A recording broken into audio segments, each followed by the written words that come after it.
आज हम सिर्फ एक चुनावी नतीजे का विश्लेषण नहीं कर रहे हैं। ये करछना की जमीन की, वहां के लोगों की उम्मीदों की और उस जनादेश की कहानी है जो असल में शासन के लिए एक आईना होता है। उत्तर प्रदेश के बिल्कुल दिल में प्रयागराज की मिट्टी पर बसा है करछना। ये सिर्फ एक नक्शे पर एक जगह नहीं है, ये एक पहचान है। यहाँ की जमीन और यहाँ के लोग राज्य की बड़ी कहानी का एक बहुत ही अहम हिस्सा हैं। हर 5 साल में ये मिट्टी अपना फैसला सुनाती है। सवाल ये नहीं है कि कौन जीता या कौन हारा। असली सवाल तो ये है कि वोटर का संदेश क्या था।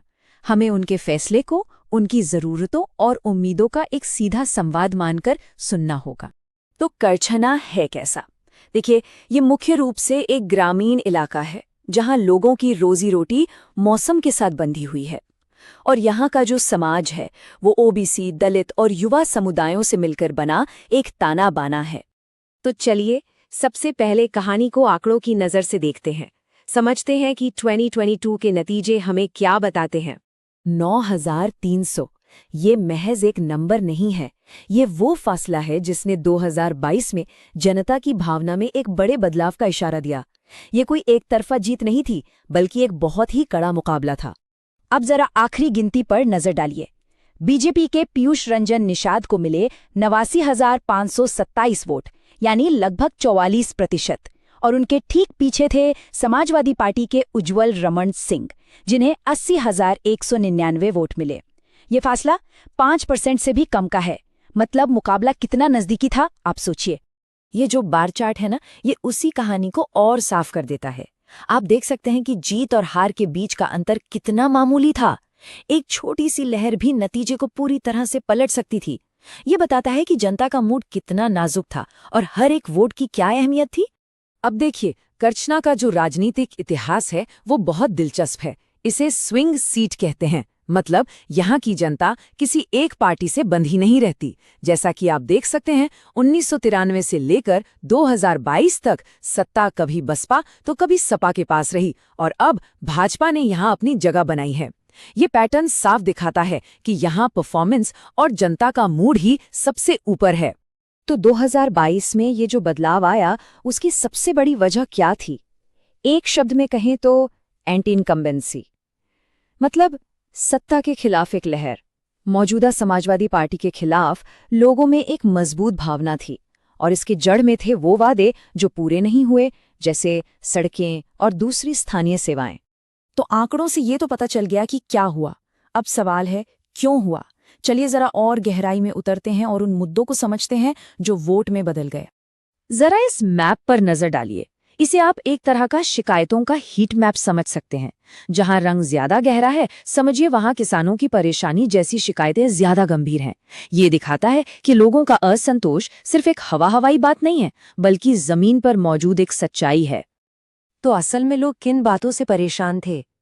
सबसे ऊपर थी खेती किसानी की दिक्कतें, बेरोजगारी और पलायन की मजबूरी, टूटी फूटी सड़कें और बिजली कटौती जैसी खराब सेवाएं, और हाँ, महिलाओं की सुरक्षा को लेकर गहरी चिंताएं। ये सिर्फ मांगे नहीं है, ये सम्मान के साथ जीवन जीने की एक पुकार है जो हमारे संविधान का मूल आधार है। तो एक बात साफ समझनी होगी, ये सिर्फ शिकायतें नहीं थीं, ये शासन पर जनता का फीडबैक था जो उन्होंने वोटिंग मशीन का बटन दबा कर दिया। इसी को एक नेता के लिए सीधा संवाद समझना चाहिए। ठीक है, तो मुद्दे तो ये थे। अब देखते हैं कि इन मुद्दों के बीच वोटर के सामने विकल्प क्या थे। दोनों मुख्य उम्मीदवारों का एक निष्पक्ष विश्लेषण करते हैं। एक तरफ थे समाजवादी पार्टी के उज्ज्वल रमण सिंह। उनका प्लस पॉइंट क्या था? उनका तजुर्बा। वो 6 बार के विधायक थे, जमीन पर उनका नेटवर्क गहरा था और उनकी छवि एक स्थानीय या अपने बीच के आदमी वाली थी। दूसरी तरफ थे बीजेपी के पीयूष रंजन निषाद, जो एक नया चेहरा थे। उन्हें सत्ताधारी पार्टी का पूरा समर्थन हासिल था और उनका अभियान भी काफी संसाधनपूर्ण था। लेकिन हर सिक्के का दूसरा पहलू भी होता है। सिंह साहब के साथ सत्ता विरोधी लहर का बोझ था। भाई भतीजावाद की बातें होती थीं और उन्हें पुरानी पीढ़ी का नेता माना जाता था। वहीं पीयूष निषाद के पास जमीनी अनुभव की कमी थी। उन्हें पार्टी मशीन का उम्मीदवार देखा जाता था और शासन में वो अभी परखे नहीं गए। तो कुल मिलाकर वोटर के लिए चुनाव का मतलब क्या बन गया? एक तरफ करछना का जाना पहचाना सेवक और दूसरी तरफ भाजपा का एक नया वादा। यही थी अनुभव और बदलाव के बीच की असली लड़ाई। तो अभी तक हमने विश्लेषण किया, लेकिन असली काम तो अब शुरू होता है। आगे का रास्ता क्या हो सकता है? चलिए 2027 के लिए एक गवर्नेंस फर्स्ट रणनीति पर बात करते हैं, जिसका मकसद हो जनता का भरोसा फिर से जीतना। एक मजबूत जमीनी रणनीति के लिए 4 पिलर हो सकते हैं। पहला, नारी शक्ति आउटरीच, क्योंकि महिलाओं की सुरक्षा एक बड़ी चिंता थी। दूसरा, करछना पंचायत गारंटी, जिससे स्थानीय सेवाओं का एक ठोस वादा हो। तीसरा, युवाओं के साथ सक्रिय जुड़ाव, क्योंकि बेरोजगारी एक बड़ा मुद्दा है। और चौथा, शिकायतों के समाधान का एक पक्का सिस्टम, ताकि लोगों को लगे कि उनकी आवाज सुनी जा रही है। और जमीन पर किए काम को लोगों तक सही तरीके से पहुंचाना भी उतना ही जरूरी है। संदेश साफ होना चाहिए, भरोसा कमाया है, न कि सिर्फ मांगा है। पुराने कामों के असली लोगों के अनुभव बताइए, मौजूदा नेतृत्व के अधूरे वादों को सामने लाइए। और हाँ, डिजिटल अभियान चलाते समय भारत के डेटा कानून के तहत लोगों की प्राइवेसी और सहमति का पूरा सम्मान करना जरूरी है। भरोसा बनाने का मतलब लोगों के डेटा का भी उतना ही सम्मान करना है जितना उनके वोट का। इस पूरे रणनीति के नींव में एक बहुत ही जरूरी चीज है, जनसंपर्क यात्रा। इसका मतलब क्या है? इसका मतलब है सीधे जनता के बीच जाना, हर वार्ड में जाना, लोगों की बात आमने सामने बैठकर सुनना और ये दिखाना कि आप उनकी समस्याओं के प्रति जवाबदेह हैं। विश्वास बनाने का ये सबसे बुनियादी और मानवीय तरीका है। अब थोड़ा रुककर एक बड़े सवाल पर सोचते हैं। नेतृत्व का असली मकसद क्या है?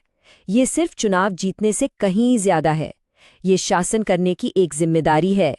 तो सवाल आखिर में यही बचता है कि सत्ता अपने आप में एक मंजिल है, या फिर वो एक ऐसा साधन है जिससे एक ऐसा क्षेत्र बनाया जाए जहां हर आवाज सुनी जाए और हर शिकायत का वजन हो। अगर आप एक जन केंद्रित नेता बनकर अपने क्षेत्र को ऊपर उठाना चाहते हैं तो blueprintstrategies.ai से mgra@blueprintstrategies.ai पर या 08042041602 पर संपर्क करें। राजनीति से परे एक उद्देश्य।